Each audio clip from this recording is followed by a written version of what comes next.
Hey folks, and welcome back to the channel. So today is the Warning Roundup number 5, June 12, 2026. A lot has happened this week. Early this morning, the Ritual video finally dropped. The song is out.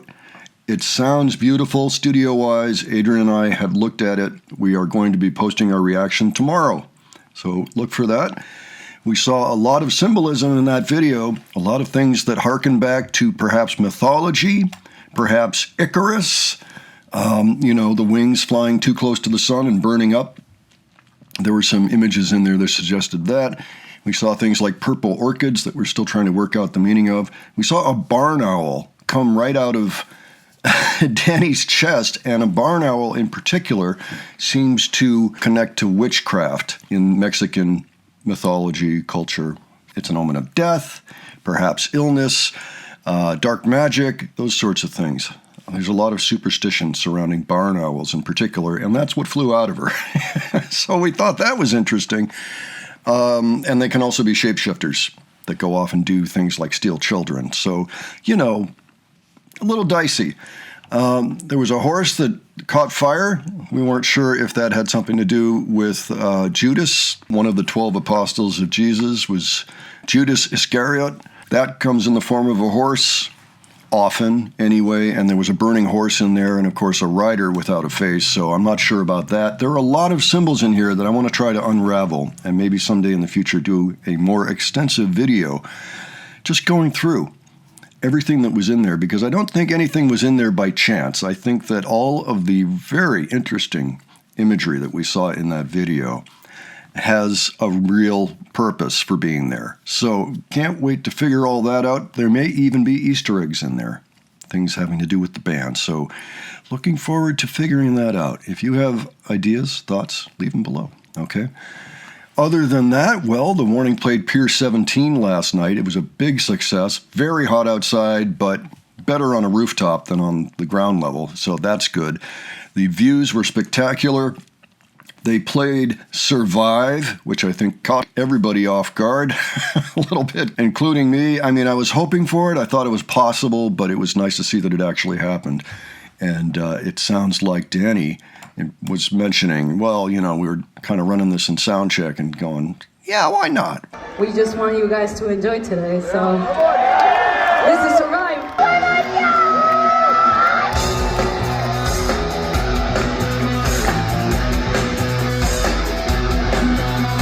Why don't we just throw this on in? I bet people will like it. And so they did. So that's great. Always love to see that song come back. So other things that happened, of course, the album title and release date came out. The album is called Everything's Falling. The release date is August 28. We now have 3 songs. You can pre-order right now on the Warning website, and I would do it fast if you're looking to get something with a signature on it, because right now you can order a signed LP or a signed CD, or both if you want. The markup for the signed copies is $5 or something. It's ridiculously cheap. This is the time to do it.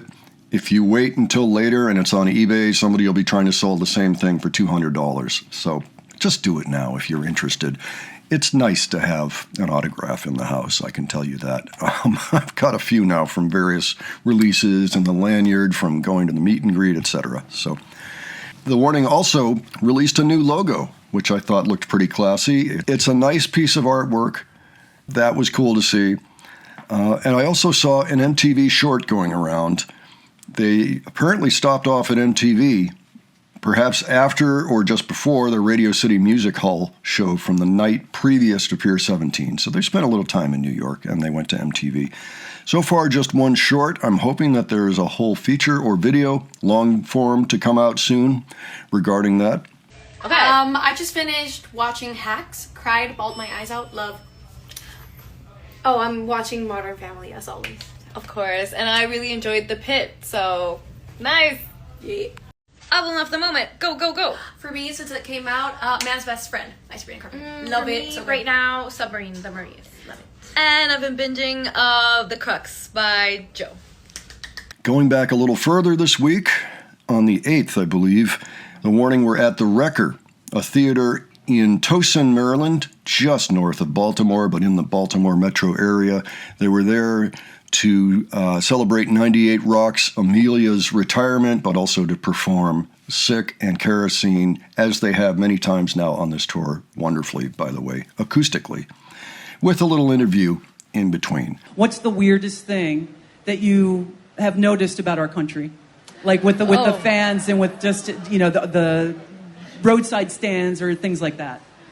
Let me really think about that. Honestly, as a non-native English speaker, English is not our first language, sometimes the names of places, you would think there's like Reading. Yeah. When we went to Reading, we thought it was reading, because why wouldn't it be? So I think the way things are spelled here, you would imagine that's how they're said. And no, they're not. So I think that's the weirdest part. So we did look at both of those things already on the channels, but now there's an official link. So I'll leave that official link in the description, just in case you're interested in checking it out. So tomorrow is going to be the very last show that The Warning play with Youngblood.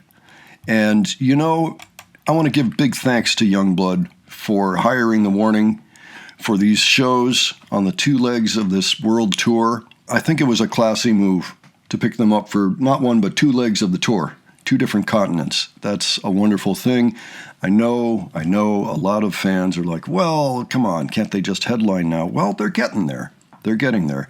Youngblood is one of the biggest artists out there right now. And so this was a bit of a coup. Yeah, it was a little disappointing to see crowd reactions from time to time, especially early on in The Warning sets. We have taken a look at a few different shows that The Warning performed during these opening sets. They always play well, and it seems like the crowd comes around after a few songs, and more than a few of them have turned into full-fledged Warning fans after their set. Finding out about them in the first place, that's half the battle, right? So just having them in front of a new crowd that perhaps in the first few minutes of experiencing them don't really know what to make of it, and maybe some won't actually glom on, but many will. I think that they successfully made their fan base bigger with this move this year, and I think it was very smart. And now I have high hopes for the album as well. I think that it might just be their breakthrough. We'll have to see, but I think signs are pretty good having to do with that. So tomorrow, the 13th, on a Saturday, thankfully, not Friday. Not that it matters. They can deal with it. Come on. We've heard Queen of the Murder Scene before. They're going to be in Atlanta at Synovus Bank Amphitheater at Chastain Park. So anybody who's got plans to see that, have a great time. Those of you that saw Pier 17, I sure would like to hear about your experience. I didn't go, and that was intentional. I knew I was going to be too busy really to be able to go up and check it out. It is great to see people's videos from that show. It was quite a view up there, So even if the weather was kind of warm and humid, the views were great, and the band, they didn't even shrug. I didn't see any real signs of the band suffering from the heat. And why? They're from Mexico, right? They have dealt with far worse situations than that. It was nighttime, for Pete's sake. There was no sun beating down on them, so that's always good. A very exciting week for Warning fans. Now we just have to wait till August 28, and we also have to wonder what The Warning's going to be up to next. We do know they're going to be playing in Northern Europe, starting in about 2 weeks. They're going to be in Norway. What a great place to start, at the Tons of Rock Festival. So they'll be there for a bit, and after that, it's a little spotty on their calendar, so we are all wondering what is going to happen with all of this time. August, they're going to be playing now 3 dates, one in South Korea. Congratulations, that's their first gig in South Korea. Of course, that's right across the Sea of Japan from Japan, where they also have a couple of gigs right around the same time, so very well timed, well done there. And then they've got a couple gigs in September in the U.S. at, one's at the Louder Than Life Festival, and the other one looks to be at the New Mexico State Fair. So a couple of festivals. Maybe we'll get more festival dates too. But I sure would like to know what they're up to after that. Those are pretty light months, and then there's 3 more in the year. So put your guesses down below. But why don't you give your thoughts on all of the events that have taken place this week, if there's anything in particular you want to highlight. If there's something that maybe I didn't mention in here that you think is noteworthy, I can always throw it in the next roundup. how things are going to go with this album release. Anything else that you think is noteworthy, leave it below for me, all right? And if you enjoyed this video, please give it a like. And if you enjoyed the presentation, please subscribe. All right? Thanks so much for joining me today. I'll catch you on the next one. Take care, folks.